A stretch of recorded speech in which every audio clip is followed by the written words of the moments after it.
this is Ravza. And this is Beza. Welcome to Fun Facts with RNB.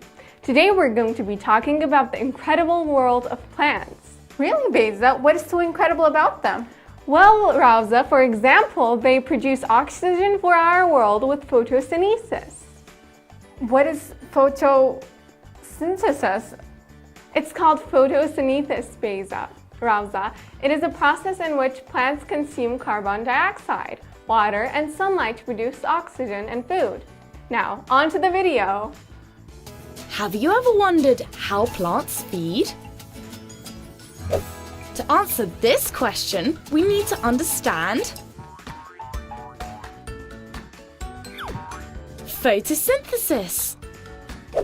Photosynthesis is a process in which plants make their own food to be able to grow and develop.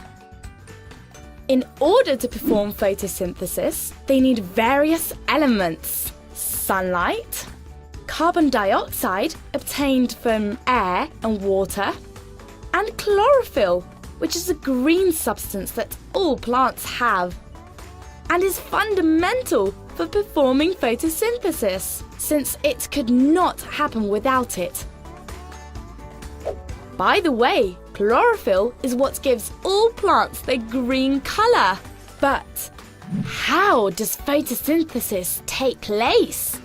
Look at this plant! As you can see, its roots are anchored to the ground, and through them, the plant absorbs water and minerals in the soil. Water with minerals are transported up the stem, reaching the leaves.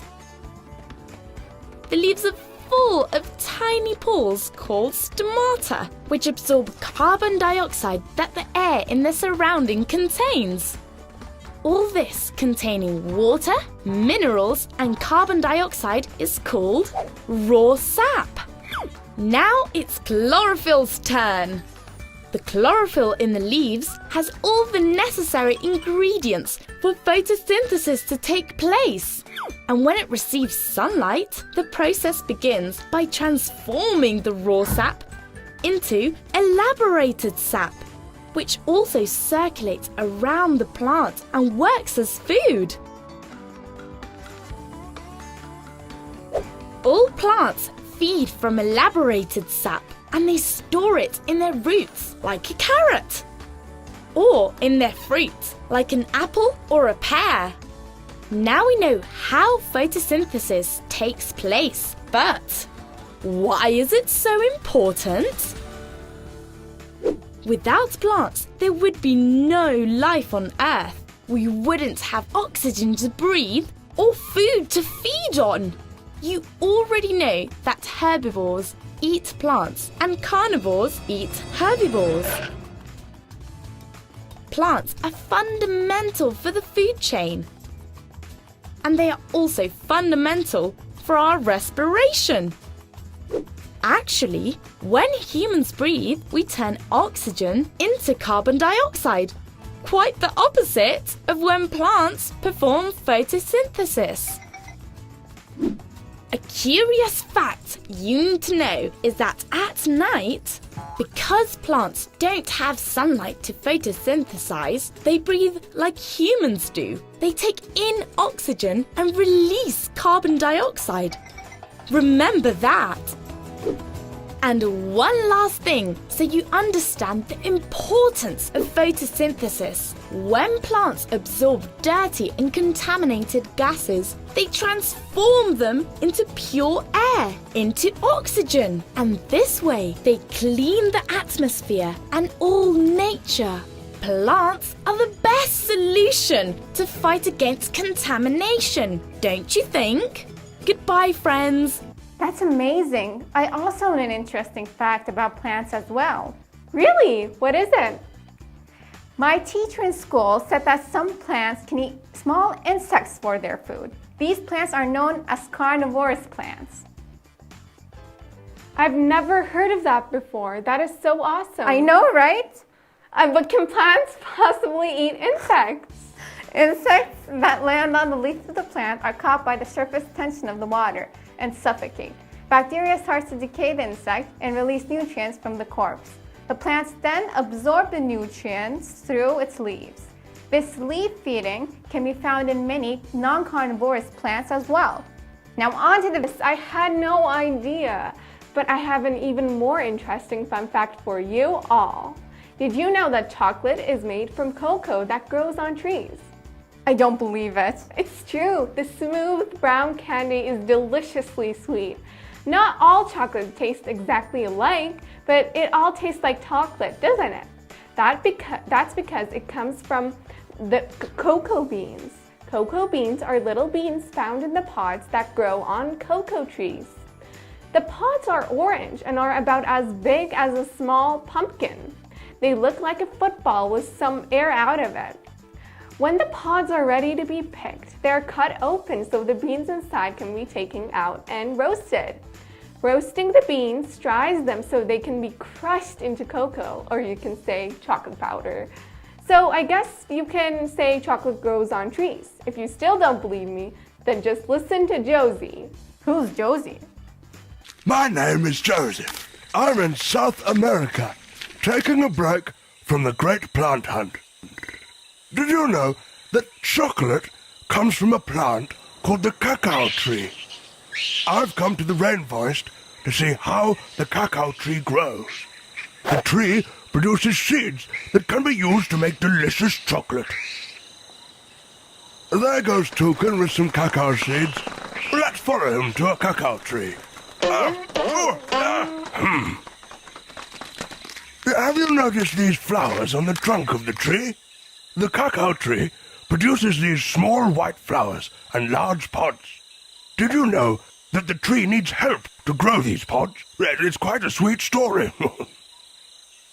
They get help from tiny little flies called midges that live in the soil very close to where the flowers grow. They're in the perfect spot to help the tree grow these pods. I'll show you.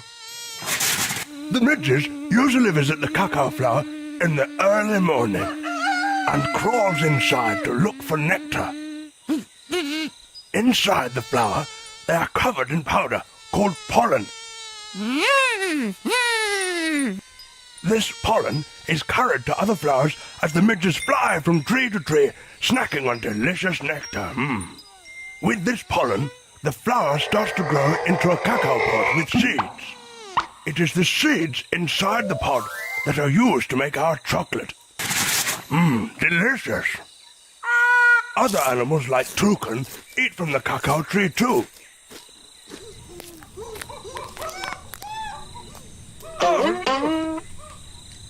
Now other cacao trees can grow around the forest from these seeds. Isn't it amazing to see how plants and animals work together? Today, we've seen how the cacao tree grows and how animals can help it to grow. You can help plants and animals too by planting a tree or bee-friendly flowers in your garden. Thanks, Josie. Thanks, Josie. Okay, that was a great fun fact, but just listen to mine and we could let our friends decide which one of us had more interesting fun facts about plants. All right then, I'm listening. If you live in certain parts of the world, you will see something happen each fall that is almost magical. What is it? It is the changing colors of the leaves on so many different types of trees. Each year, these trees go through a process in which their green leaves become bright yellow, gold, orange, and red for a few weeks before turning brown and falling to the ground. During the months of September, October, and November, the changing colors of a tree's leaves is something we all enjoy. But believe it or not, the trees don't change their colors just so we will have something pretty to look at. Really? Of course, there's actually a reason for the many colors of fall. As we talked about before, photosynthesis is the process in which trees and plants use to make their food. The leaves of a tree or plant are where photosynthesis happens, because the chlorophyll in the leaves is what makes photosynthesis possible. Oh yeah, we talked about that on our first fun fact. Well, chlorophyll also has another job. It's what makes leaves green. So, as long as the leaves are able to soak up enough heat and energy from the sun to make food, the leaves on the trees stay green. But when the seasons begin to change and the weather turns colder, leaves change color because they are hungry, sort of. When the seasons change in places where trees grow, the days get shorter, there is less sunshine, and the weather gets colder. When this happens, it is harder for the chlorophyll in the leaves to make the food needed to stay green. Instead of making more food, the leaves start using food they have stored away for this time of year. Once all the food is used up, chlorophyll is in the leaves breaks down, allowing the other colors to finally shine through and show their beautiful reds, yellows, and oranges. Then finally, the leaves turn brown and fall to the ground. I actually know a family of squirrels who has a song about this very topic. I love songs. Let's sing along with. Aren't they wonderful? I agree, Beza. And with this, we have come to the end of our episode. Sadly, yes. But who do you guys think had the more interesting fun facts? Be sure to let us know. Thanks for watching Fun Facts with RNB. Hope you guys enjoyed it. Stay tuned to Fun Facts with RNB on NTR with Turksat. Goodbye!